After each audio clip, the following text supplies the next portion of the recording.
Assalamualaikum warahmatullahi wabarakatuh. Perkenalkan, nama saya Pinkan Nawangsari. Halo semua, nama saya Firda Tresandi. Perkenalkan, nama saya Muhammad Alfian Wahdi. Assalamualaikum warahmatullahi wabarakatuh. Perkenalkan, nama saya Kiki Syahrani. Nama saya Sayyidah Aisyah Rahma. Assalamualaikum warahmatullahi wabarakatuh. Perkenalkan, nama saya Naswa Nabila.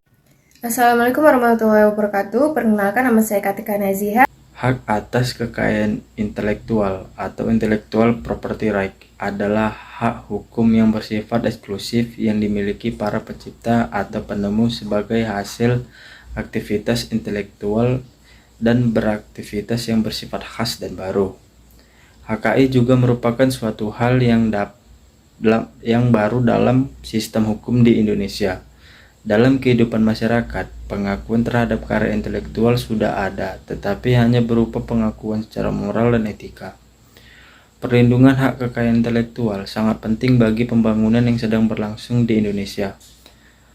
Hak kekayaan intelektual yang dilindungi di Indonesia berupa hak cipta, hak merek, hak paten, perlindungan varietas tanaman, rahasia dagang, desain industri, desain tata letak sirkuit terpadu.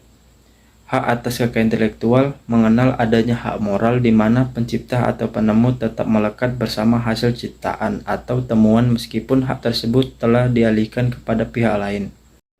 Saya akan menjelaskan hak merek. Hak merek sebagai salah satu bagian dari hak kekayaan intelektual merupakan yang paling penting untuk melancarkan perjalanan suatu bisnis dan persaingan usaha yang sehat. Karena dengan adanya merek sebagai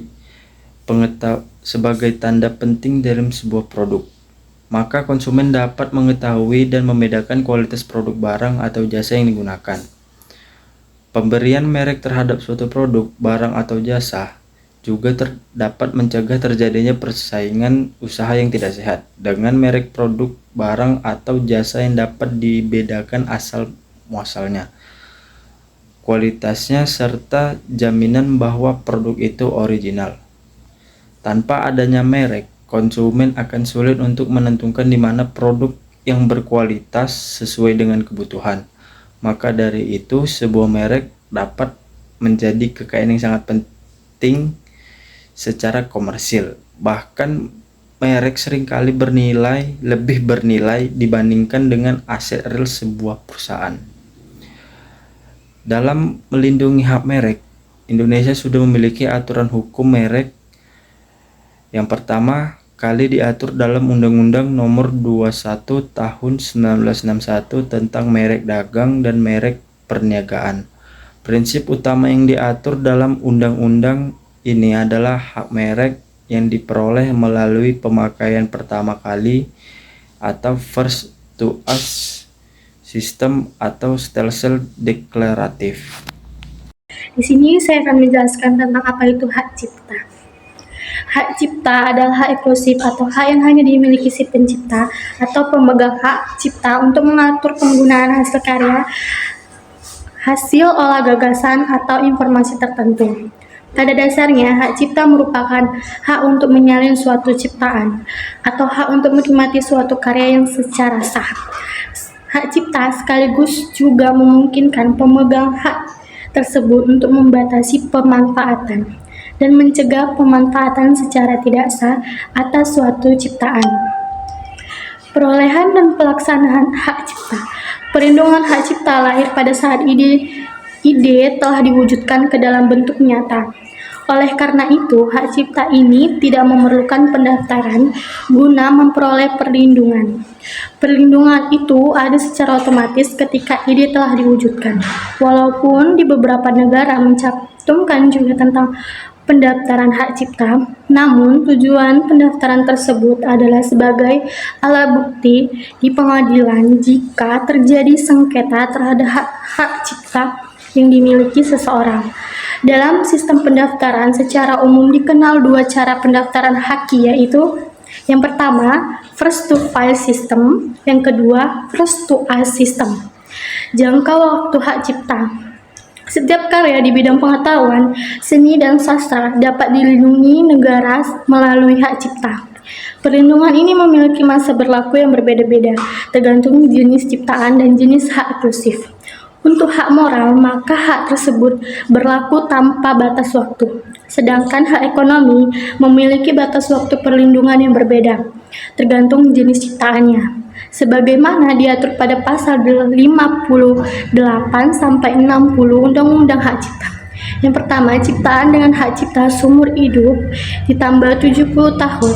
Yang kedua, dengan hak cipta selama 50 tahun. Yang ketiga, ciptaan hak cipta selama 25 tahun. Dan yang terakhir, ciptaan dengan hak cipta tanpa batas waktu. Hak paten diatur dalam Undang-Undang Nomor 13 Tahun 2016 tentang paten atau yang disebut dengan Undang-Undang Paten. Saat ini banyak kasus pelanggaran paten, khususnya itu di bidang industri. Hal tersebut disebabkan karena banyak sekali produk-produk yang beredar bebas dan sudah dikenal masyarakat, sehingga ada upaya peniruan oleh pihak lain untuk memperoleh posisi pasar yang sama dengan produk aslinya. Dan tentu untuk memperoleh hasil penjualan yang baik atas produknya. Selanjutnya itu ada kriteria hak paten. Ada beberapa kriteria hak paten. Yang pertama adalah memiliki sifat kebaharuan atau novelty. Yang kedua, memiliki langkah inventif. Dan yang ketiga adalah dapat diterapkan dalam bidang industri. Di sini saya akan sedikit menjelaskan tentang rahasia dagang. Rahasia dagang adalah informasi yang tidak diketahui oleh umum di bidang teknologi atau bisnis, mempunyai nilai ekonomis karena berguna dalam kegiatan usaha dan dijaga kerahasiaannya oleh pemilik rahasia dagang. Untuk dapat dikategorikan sebagai rahasia dagang, informasi itu pun harus memiliki nilai ekonomis dan terjaga kerahasiaannya. Informasi tersebut dapat digunakan untuk menjalankan kegiatan atau usaha yang bersifat komersial dan meningkatkan keuntungan secara ekonomi. Selanjutnya yaitu pemahaman hukum rahasia dagang. Itu perlindungan rahasia dagang. Berikutnya yaitu hak dan kewajiban pemilik rahasia dagang. Berikutnya adalah perlindungan rahasia dagang berdasarkan perjanjian. Selanjutnya adalah subjek hukum rahasia dagang. Yang terakhir adalah pelanggaran rahasia dagang. Selanjutnya ada desain tata letak sirkuit terpadu atau biasa disingkat DTLSD. Desain tata letak sirkuit terpadu atau DTLSD adalah kreasi berupa rancangan peletakan dimensi dari berbagai elemen. Sekurang-kurangnya satu dari elemen tersebut adalah elemen aktif.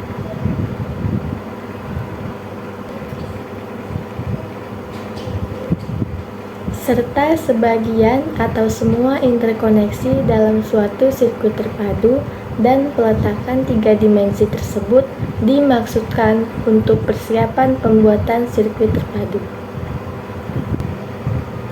Desain tata letak sirkuit terpadu atau DTLSD terdiri dari 5 poin. Yang pertama ada objek perlindungan dalam DTLSD.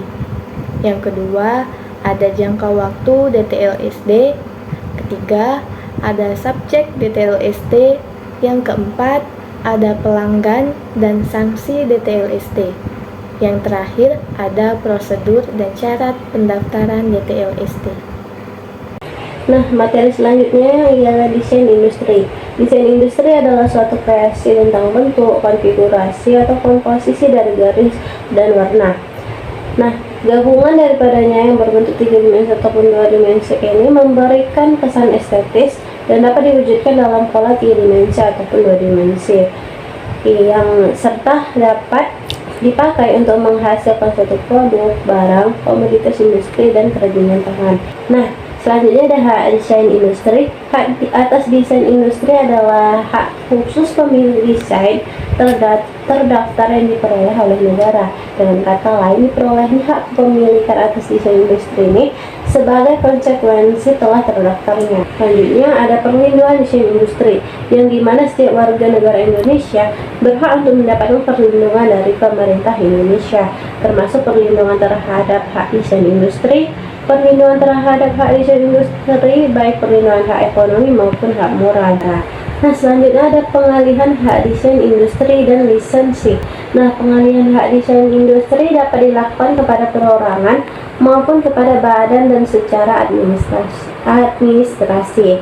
Segala bentuk pengalihan tersebut wajib didaftarkan kepada kantor Direktorat Jenderal HKI agar tercatat dalam daftar umum desain industri dan akan diumumkan dalam berita resmi desain industri. Saya akan melanjutkan membacakan materinya, yaitu tentang indikasi geografis, yang merupakan sebuah nama dagang yang dikaitkan, dipakai, atau dilekatkan pada kemasan suatu produk untuk menunjukkan asal tempat produk tersebut, mengisyaratkan bahwa kualitas produk tersebut amat dipengaruhi oleh tempat asalnya, sehingga produk itu bernilai unik di benak masyarakat, khususnya konsumen.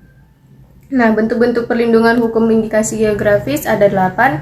Yang pertama, Indonesia sebagai anggota perjanjian TRIPS. Yang kedua, ketentuan dalam Kitab Undang-Undang Hukum Perdata Republik Indonesia. Yang ketiga, dasar pengaturan. Yang keempat, ketentuan dalam Undang-Undang Republik Indonesia. Yang kelima, ketentuan tentang indikasi geografis dalam Undang-Undang Republik Indonesia. Yang keenam, sistem pendaftaran indikasi geografis di Indonesia. Yang ketujuh, kemungkinan indikasi geografis dilindungi sebagai merek kolektif. Dan yang terakhir, kewenangan konsumen mengajukan permohonan pendaftaran indikasi geografis. Materi terakhir tentang signifikan perlindungan indikasi geografis bagi Indonesia. Penting untuk dikembangkan di Indonesia, dengan saat yang paling tepat untuk memulainya juga adalah saat mereka sudah menjadi penandatangan perjanjian TRIPS. Masyarakat Indonesia umumnya tidak memiliki banyak pilihan dengan mengoptimalkan potensi di sekitar dan dalam dirinya sendiri untuk bertahan dan meningkatkan standar hidup. Terima kasih. Wassalamualaikum warahmatullahi wabarakatuh. Baiklah, itulah hasil diskusi kami yang bisa saya sampaikan kepada rekan-rekan sekalian. Kami mohon maaf apabila penyampaian diskusi kami kurang dimengerti atau dipahami, kami mohon maaf. Kepada Allah saya mohon maaf. Ampun, wabillahi taufiq wal hidayah. Wassalamualaikum warahmatullahi wabarakatuh.